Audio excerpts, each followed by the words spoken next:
All right, guys. It's gonna be a fun one, short one. Monday night. As I do every Monday night, we're recording during halftime of the NFL game, and plug the computer and just make sure it doesn't die here. We'll give you a fantasy update. I believe I needed 7.2 points from Javonte Williams tonight to win in one league, and he's at 7.1 at halftime. So one more yard in the second half, we're okay. But that's not why you tune in. You tune in and hear this. I'm going to ask you to be honest. A little honesty here, a little fun, little honest episode as you listen to this. If you're listening, you most likely are someone who's involved in the hobby, a collector of some kind, a business, an auction house, a LCS, a content creator, whatever it may be. Chances are you didn't just happen upon this episode, this content, because you were browsing YouTube for a how-to video on making Thanksgiving dinner, and you just stumbled upon the hobby with Cage. If you're here because I think it's fair to say you're part of the hobby. But what does it mean to be part of the hobby? And does it mean what you think it does? And then here's where the honesty comes in. If you're going to be honest with yourself, right? Hobby, not the right word. Most people are in this, I believe, to make money. And when it's something that's driven by profit, driven by money making, there's nothing wrong with this, remember. I believe no longer a hobby. That's why I think it's the wrong word. But what's funny about it is, and why I come into it today with this in mind, I'll give you my whole story, something that I'm involved in the last week or two, kind of opened my eyes to this. I don't care if you call yourself a collector. I don't care if you're the person who's sitting there, hoping for prices to crash and come back down this way. The wax is cheaper for you. Ultimately, why you're hoping for that is not so that you can open the wax and get your guy. It's so that you could buy the wax and probably resell it. Or you could buy the wax cheaper, grade some cards, and make some money doing it. And again, nothing wrong with that. That's my favorite part of this space. I love ripping wax and reselling and hoping to get more than what I paid, whether it's through grading or just opening up and reselling. And you used to be able to do that. Again, nothing wrong with that. But that's not really a quote-unquote hobby. I mean, the driving part of it is fiscal. Now, I guess if you want to have a conversation about it, you could say that it's still a hobby, right? Other people do, other types of hobbies, and they fuel the hobby with the money that they're making from the, from their dealings. And again, nothing wrong with it, right? I mean, you could be a collector, you buy cards, you keep cards, you build your collection up by, replenishing your cash flow and selling the stuff you don't want, selling the stuff you don't need. But ultimately, there is a buy and sell aspect to it, right? There is that monetary transaction. And it's funny because I'm going to do, probably when I'm done in a week or so, or 2 weeks, maybe when all the money's in, I'll do an episode. It'll be a little longer format about my Wemby project, as I'm calling it. And you guys, if you've seen my posts, you've seen all the Wembys that I bought and graded. And, I can kind of go through what my thought process was on it and the whole deal. And, what's funny about it is, I've seen a couple of different sides of the hobby with it. Number one, my own. I'll be as honest as I can, right? For people who are out there buying these, and I've had this conversation with a bunch of people who are interested in them. It's his first with a Spurs jersey. First card with Spurs jersey, not from the national packs. His first readily available, widely distributed card. But Hoops is coming out, and we've all seen, like, when Hoops or Don Rose comes out, there's, look at that, it's his first one. And then even those die down, right? So I fully expect that, the pricing on these is going to settle in lower than, what the initial sales of it are, because there's going to be, other releases that come out. The same way that, people who are selling Prism draft cards now, Wemby, you get the Wemby color blast. I mean, he's in his, his non-NBA jersey in those, and Prism Draft always kind of falls apart when regular Prism or every other release comes out, So it has me thinking, right? About the greater fool theory and about, what the story is. We went to the show where, and Ian was selling these cards to dealers and telling them, hey, by the way, just want to make sure the pricing on this will likely change, when Hoops comes out and when the other releases come out. And, the dealers were honest also. And the dealer said, all right, no problem. I'm going to probably sell this today after I buy it from you. And if not, I'll sell it this week to somebody I know, or, hey, don't worry about it. I'm going to a show in Boston next week, or I got another show next weekend and I'll move it there. And, it's funny because as you're thinking, ultimately somebody's going to end up with that card. Somebody's going to end up with that card, and it's going to be less desirable than it is right now. And what's funny about that is I try to be honest and upfront about that with people who are interested in buying them. I try to, not squeeze every dollar out of them that I can. I've been selling them to people significantly less money. I've been selling to people, for way under what comps were. A couple people even bought them from me and resold them for double what I sold them for, which is, that makes me happy. I guess maybe it's my way of balancing out the scale, right? Here I am making money and the card might, go down in value. It's my way of sort of, I'm still doing okay. I'm not squeezing every dollar. I'm not, squeezing all of the juice out of the lemon, so to speak, right? I'm leaving some meat on the bone, whatever saying you want to use, and letting somebody else, also. But the person who they resold it to, they're going to be into it now for more. And, is that really what the hobby is kind of built on? Is it really sort of a greater fool theory for most of these modern cards? Wemby's going to have thousands of cards. Which one, if any, are going to be worth anything? I mean, look, if he turns out to be a bust, none of them will be worth anything. Look at all quarterbacks. I mean, look at Zach Wilson cards, and look at a whole bunch of other folks, right? And even if he turns out to be great, the vast majority of these cards are not going to hold their value because there's just better ones and more coming out. So I guess, what's funny about it is one of the things that I started to do was I started to do giveaways, right? And yeah, I wasn't giving away black labels. I was giving away, Beckett graded mint 9s, right? Okay, it's better than nothing, right? Give away a dozen of those things, in various giveaways. Gave some away at the show this weekend. It's funny. You do enough kind of hobby dealing, you do enough kind of, back and forth in the hobby, and I can't tell you how many messages I got telling me that they thought that my giveaways were, quote, rigged. I don't know a single person who won these things. I mean, I have hundreds of people commenting and entering. You have like a 0.5% chance to win, and a winner is picked randomly, And yet, I just got messages, by now you should have picked me. This is clearly rigged. And I'm like, all right. First of all, it's ridiculous. Just saying it's rigged, it pisses me off.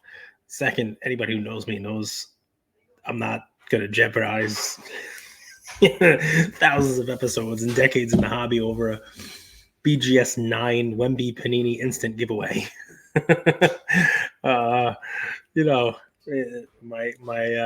My name and my word is worth a little more than that. But the point is, just that being thrown out there. I know it's 1, 2, 8 bad apples who comment. It just rubs me the wrong way because here I am, I'm trying to take the greater good into account, right? I'm trying to say, all right, maybe I can balance the scales out. I'm basically creating money out of thin air with this, this Wemby project, as I'm calling it. Let's give some back. Let's not squeeze all the juice. And I start doing giveaways. And it's like, yeah, your giveaways are rigged because I'm not winning. All right, well, you're definitely not winning now. Now your account is restricted. But anyway, it's funny stuff, man, because you know you can't win for trying, and what do they say? No good deed goes unpunished, right? I mean, I'm not doing these giveaways because I'm expecting anything out of it, right? Definitely not, right? I just, I think it's the right thing to do. It's a nice thing to do. But now I'm not doing any more of them. And what's funny about it is, that's not me being taken advantage of, but it just kind of shows you the kind of, participants there are in the hobby. That's just people who just don't know how to live. There are actual like deviants in this hobby. There are actual people who are trying to pull the wool over, trying to steal, and you get turned off just as easy by both, but we really get turned off by some of the bad actors. And I spent about an hour yesterday talking to somebody who had a bad experience, and was like, I'm thinking about just selling all my stuff, and that's sad. But that's the hobby. It's the hobby when prices are down. It's the hobby when things are crazy. And I almost want to I can't call it the industry. I can't call it the business. It's the hobby. I get it. It's the hobby with a cage.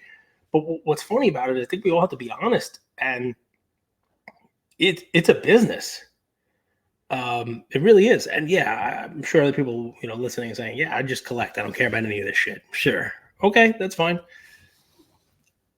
The rest of the hobby, that's not what it is. And I'm not sure how much I love that. There's less, pure interest involved than there is business.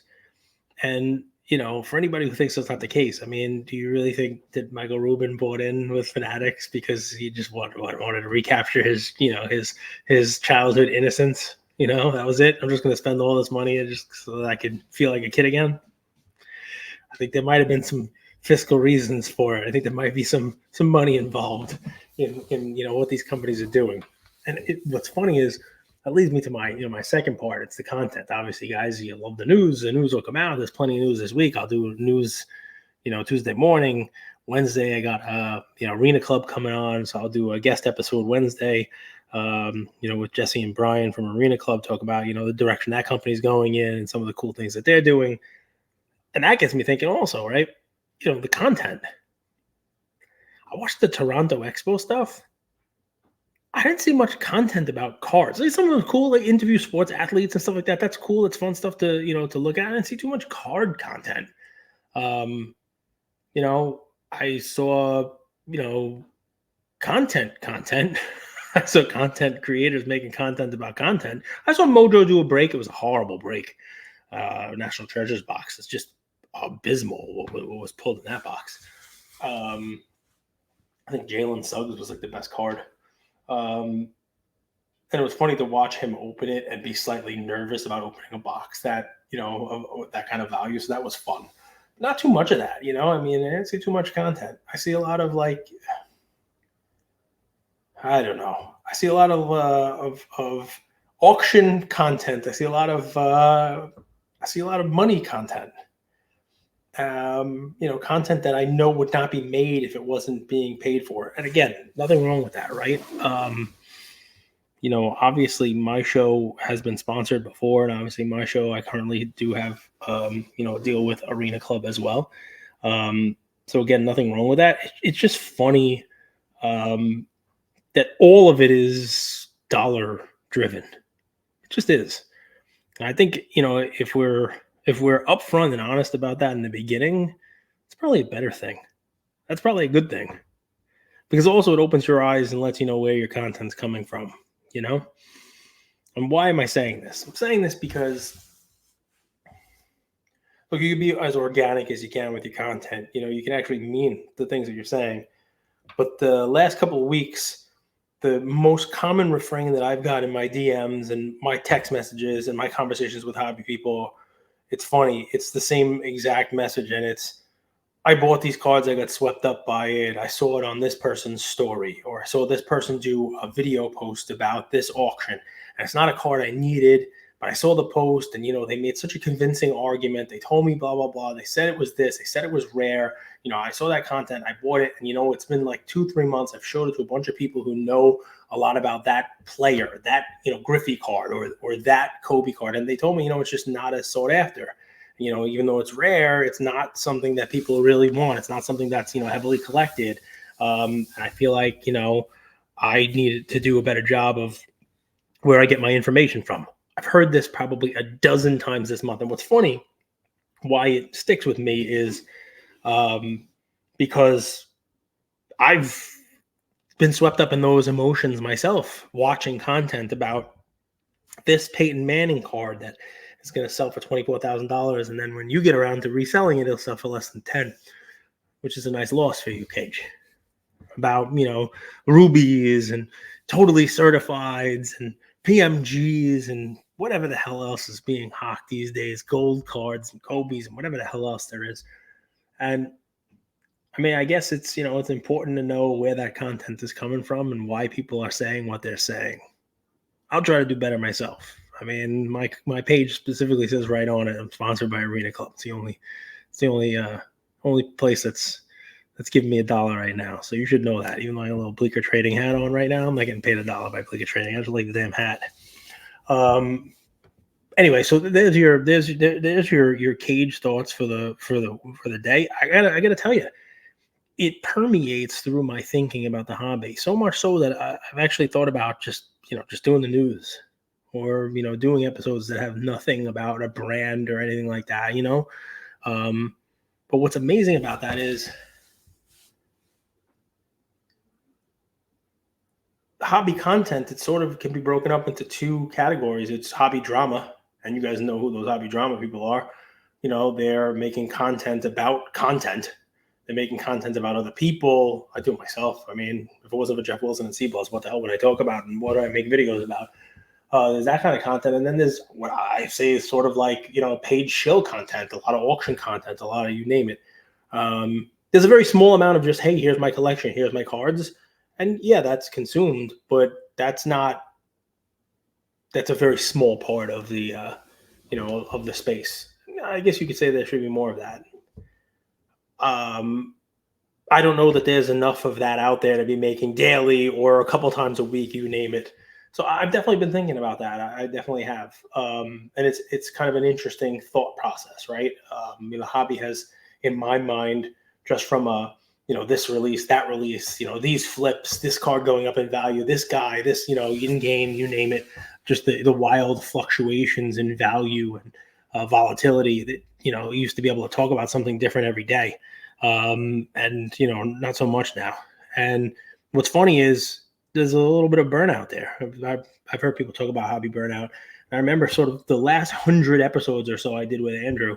He came on and asked the same thing. He said the same thing every single time. He's like, we're doing a daily episode. I said, yeah, daily episode. He goes, I have nothing to talk about, so I hope you have something to say.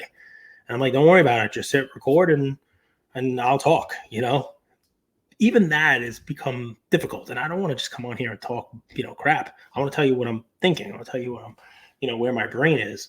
And where my brain is right now is hobby's in an interesting spot. You got a lot of people, trying to make money off of other people. You got a lot of interesting stuff going on. There are definitely topics.